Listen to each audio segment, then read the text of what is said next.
Since its announcement earlier this year, Ninja Gaiden 4 has seemingly met just as much skepticism as excitement. Yes, after over a decade, we finally have a new Ninja Gaiden. But with Team Ninja and Platinum Games collaborating on its development and Microsoft publishing, it's worth questioning if the series' identity is at stake. After all, there's no denying that some of what makes Ninja Gaiden such a beloved series are the little quirks we overlook out of affection. And, more often than not, these are the very same friction-inducing qualities that are promptly removed when a series is remade or rebooted. At the same time, does opting to retain each and every one of these qualities prevent the game from evolving or becoming an exciting modern entry point? After spending around 4 hours with Ninja Gaiden 4 and speaking with the team behind it at Platinum Games' Tokyo office, I've come to a preliminary conclusion. Ninja Gaiden 4 is whatever style of Ninja Gaiden you want it to be.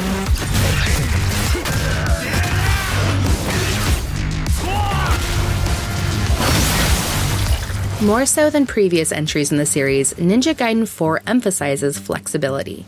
If you're a Ninja Gaiden veteran who loathes the idea of executing perfect dodges, locking onto enemies, and watching your karma, the game's scoring system that rewards players for executing combos, rack up in the top left corner, you can either ignore or remove all of it. At the same time, these options, an impressively robust accessibility menu, and the game's beginner-friendly hero mode, which auto-blocks most incoming damage, make the game extremely approachable for new audiences and those who might have been turned off by the series' brutal reputation. That said, you'd be wrong to dismiss Ninja Gaiden 4 itself as easy. Much like previous titles, Master Ninja Mode is brutal, with higher difficulties bringing increased enemy intelligence and toughness, as well as more challenging enemy staging. However, the existence of one mode of play doesn't negate the existence of the other, and thus Ninja Gaiden 4 feels wonderfully malleable. In a way, this design choice reflects a larger theme in Ninja Gaiden 4, the merging of the old and the new. Ninja Gaiden 4 makes a very conscious effort to respect longtime fans, former protagonist Ryu Hayabusa, and Team Ninja's original vision. At the same time, the introduction of Platinum Games as a co-developer, new protagonist Yakumo, and a vastly expanded toolkit highlight the fact that this is, in fact, a reinvention. And though this has always been the case with the Ninja Gaiden series, even 4's setting, which sees cyberpunk elements and traditional Japanese qualities come together to form a moody cyber ninja dystopia, exemplifies this dynamic. Yet despite Ninja Gaiden being known for its brutality, this collision isn't violent. Instead, all these different components complement each other and ultimately highlight what each aspect brings to the game. This dynamic is perhaps most obvious when switching between the game's main characters, Yakumo and Ryu. During this preview, I finally got the chance to see how a slightly older Ryu controls. While he and Yakumo are similar mechanically and can even execute some of the same moves, there are clear distinctions in how they control. Yakumo feels lighter, faster, and dare I say a bit edgier thanks to his Blood Raven form and ability to enter a berserk state.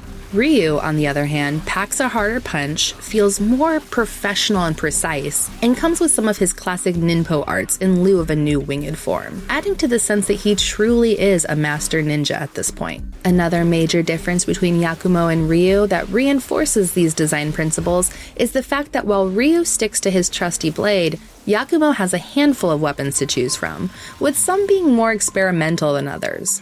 We were introduced to Yakumo's drill weapon, which allows him to plunge into enemies and, well, drill. It's silly, satisfying, and like I said, he's certainly the edgier of the two, so it tracks. Another reason why Yakumo has multiple weapons, however, is simply because he is Ninja Gaiden 4's primary protagonist, so don't expect the same level of treatment or number of chapters for both characters. That said, after you beat the game, you will be able to play through all chapters with either character. Fortunately, during my preview, Platinum took the liberty of unlocking the game's chapter challenge mode, meaning I got to take both Yakumo and Ryu through the handful of included chapters, challenges, and boss fights. Doing so further drove home the differences between Yakumo and Ryu. As with Ryu, I noticed that I completed objectives more quickly, but with Yakumo I had more combo building fun. Both characters felt equally viable and fun to use, hopefully meaning that players won't dread playing through chapters that are initially bound to a certain character.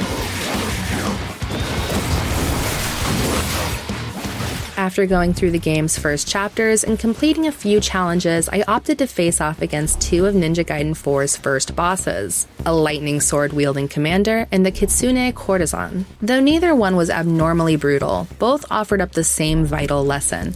Unless you're playing on hero mode, you cannot get through this game if you are just button mashing. Whereas the fights your ninjas stumble into can be overwhelming thanks to the sheer number of strong and intuitive enemies tossed your way, these bosses were overwhelmingly powerful, and thus required me to pay attention, learn attack patterns, and intentionally move about the arena while utilizing my environment.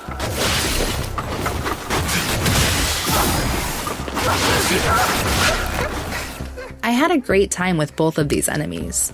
Each felt appropriately challenging on normal difficulty and were immensely satisfying to take down. That said, traversing my environment while doing so was not always as enjoyable. Due to Ninja Gaiden 4's arena sizes, I frequently found myself a bit annoyed as I tried to grapple to safety, only to be just out of reach of one of the designated grappling areas.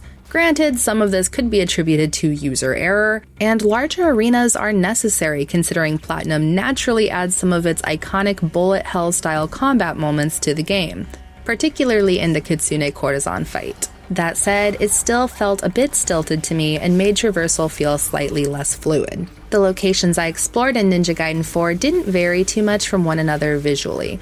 All of them were set in a rain-drenched dystopian Tokyo and lean into cyberpunk visuals, complete with shadows, grime, and neon lights.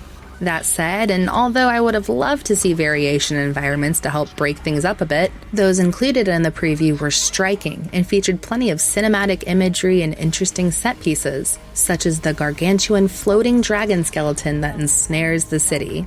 I was ultimately reassured by both the introduction of traditional Japanese elements as the story unfolds and the game's directors that not all of Ninja Gaiden 4 will take place in Tokyo's gritty underbelly. According to Hirayama, Yakumo and Ryu will get the chance to dismember their enemies in more natural environments too. That being the case, I'm certainly excited to see more of Ninja Gaiden 4's Tokyo. But what I'm most anticipating about its full release is something the Ninja Gaiden series isn't typically praised for: its story and characters. It's still early days, but I am intrigued by the story Ninja Gaiden 4 is setting up. Though nothing of particular interest happens in the game's first chapter, which it should be noted is the same one that was revealed during this year's Summer Game Fest. Ninja Gaiden's prologue establishes several fun relationship dynamics. For starters, Yakumo is a member of the Raven clan, a rival clan to Ryu's Hayabusa clan.